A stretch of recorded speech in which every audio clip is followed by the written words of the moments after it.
selamat pagi. Perkenalkan, nama saya Marcelina Iskono, NPM 33230065. Kelas 4B.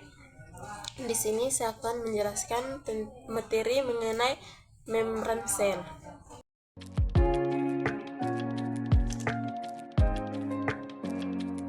Membran sel atau membran plasma adalah bagian terluar sel yang memisahkan sel yang hidup dengan lingkungan luar yang tidak hidup. Tetapi pada tanaman, membran sel bukanlah bagian terluar karena adanya dinding sel. Membran sel yang pertama melindungi inti sel dan sistem kelangsungan hidup yang bekerja di dalam sitoplasma. Yang kedua, menyelesaikan substansi atau ion molekul senyawa yang masuk dan keluar untuk menjaga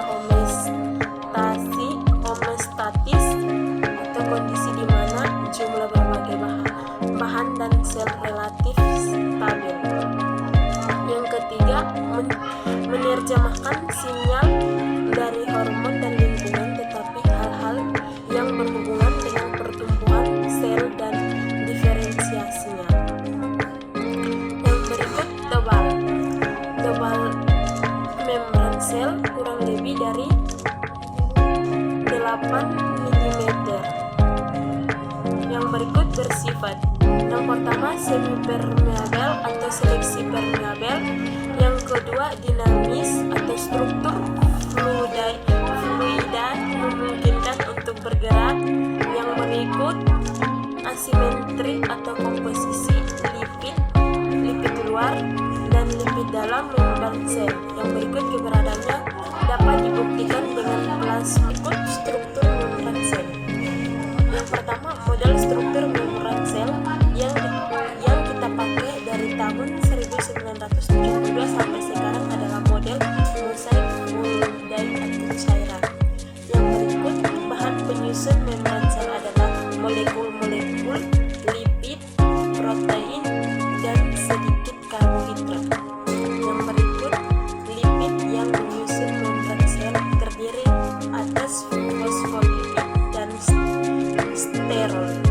Yang berikut, komponen penyusun membran sel yang terbanyak adalah fosfolipid. Yang pertama, komponen bagian kepalanya, protein ekstrisik atau periferal terdiri atas fosfat dan bersifat hidrofilik atau suka air. Yang berikut, yang kedua, ekornya, protein intrinsik atau integral terdiri atas asam lemak dan bersifat hidrofobik atau tidak suka air. Yang ketiga, bila molekul ini berkumpul di lingkungan air akan membentuk lapisan ganda atau lipid bilayer. Bagian hidrofobik dari kedua lapisan menghadap ke dalam dan bagian hidrofilik menghadap ke luar, seperti gambar. Yang berikut, lipid.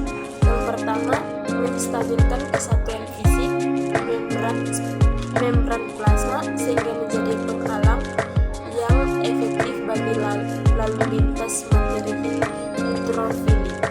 Yang kedua, tempat mendekatnya protein. Yang ketiga, membantu proses fusi dan endositosis. Yang berikut, protein. Yang pertama, kekuatan struktural pada membran. Yang kedua, sebagai enzim untuk mempermudahkan reaksi. Yang ketiga, sebagai cairan untuk transportasi zat melalui membran. Yang keempat, membentuk pori-pori yang dapat dimanfaatkan air dan zat yang terlarut di dalamnya. Yang berikut, karbohidrat. Yang pertama, berada di kepala fosfolipid. Yang kedua, glycolipid, karbohidrat plus lipid. Yang ketiga, fungsi sebagai sinyal pengenal untuk interaksi antara sel, misel darah putih, dapat mengenali dan menghancurkan sel kanker. Yang berikut, karbohidrat plus protein. Fungsi mengikat protein dari membran sel-sel tetangga maupun sel lain sehingga terjadi ikatan antara sel. Yang berikut sel bagian luar. Gambar bisa dilihat pada slide.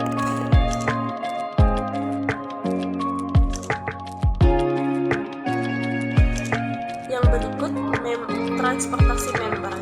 Yang pertama, transportasi pasif dibagi menjadi 3, yaitu difusi, osmosis, difusi terfasilitasi.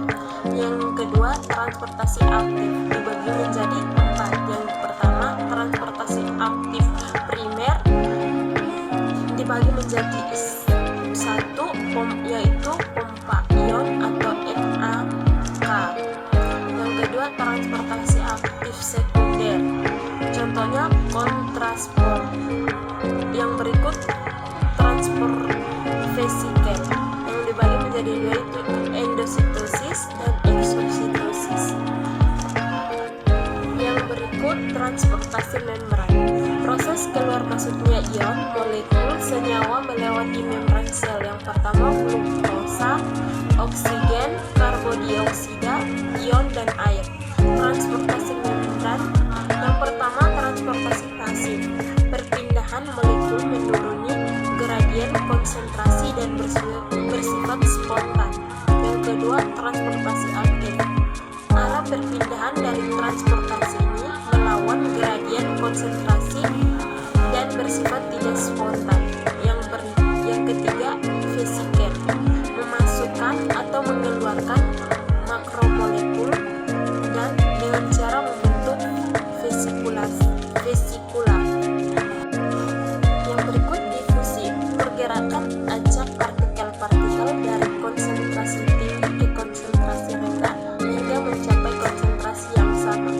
Partikel yang dapat berdifusi melalui membran sel adalah partikel yang berukuran kecil.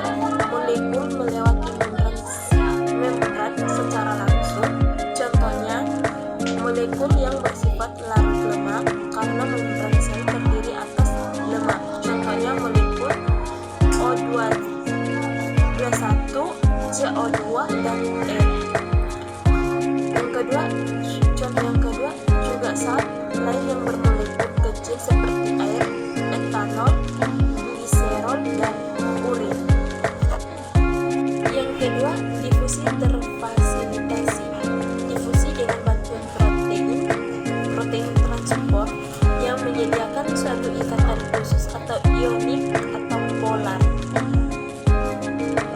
Yang ketiga, osmosis, perpindahan pelarut misalnya air melalui membran selektif permeabel dan dari konsentrasi pelarut tinggi hipotonik menuju konsentrasi pelarut rendah atau hipertonik. Yang berikut pengertian transportasi aktif, perpindahan antara pergerakan yang bermanfaat energi untuk memasukkan dan mengeluarkan ion-ion serta molekul melalui membran sel yang bersifat permeabel dengan tujuan memelihara keseimbangan yang ada di dalam sel. Yang kedua, memerlukan energi karena melawan gradien konsentrasi. Yang ketiga, menggunakan energi atau ATP dan enzim pengangkut atau protein cair.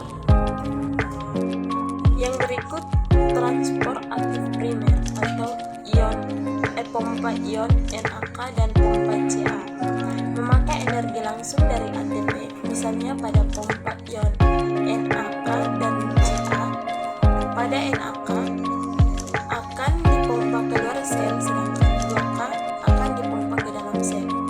Pada Ca akan dipompa keluar sel agar konsentrasi Ca dalam sel rendah.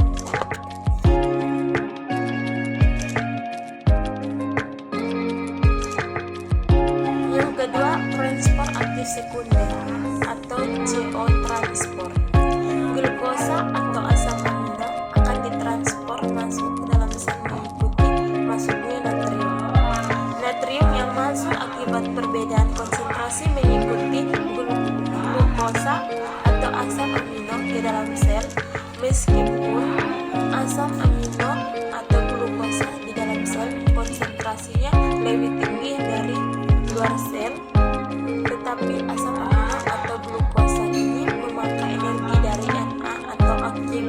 perbedaan konsentrasi Na, sehingga glukosa atau asam amino ditranspor secara transpor aktif sekunder atau transpor sekunder CO transpor. Yang berikut endositosis. Yang pertama, transportasi makromolekul dan materi yang sangat kecil ke dalam sel melalui cara membentuk vesikula baru dari membran plasma. Yang kedua, sebagian kecil luas membran plasma terbenam ke dalam membentuk kantong. Begitu kantong semakin dalam, kantong terjepit membentuk vesikula yang berisi materi yang telah terdapat di luar selnya. Yang berikut fungsi: pengambilan nutrisi, adhesi dan migrasi sel, masuknya patogen, presentasi antigen, neuraptinisin, reseptor sinyal, presentasi antigen, mitosis, polaritas sel, pertumbuhan polaritas sel dan pertumbuhan serta diferensiasi dan masuknya obat. Ada 3 tipe endositosis. Yang pertama, fagositosis, pinositosis, dan endositosis yang diperantaikan reseptor. Yang berikut gambar endositosis bisa dilihat pada slide.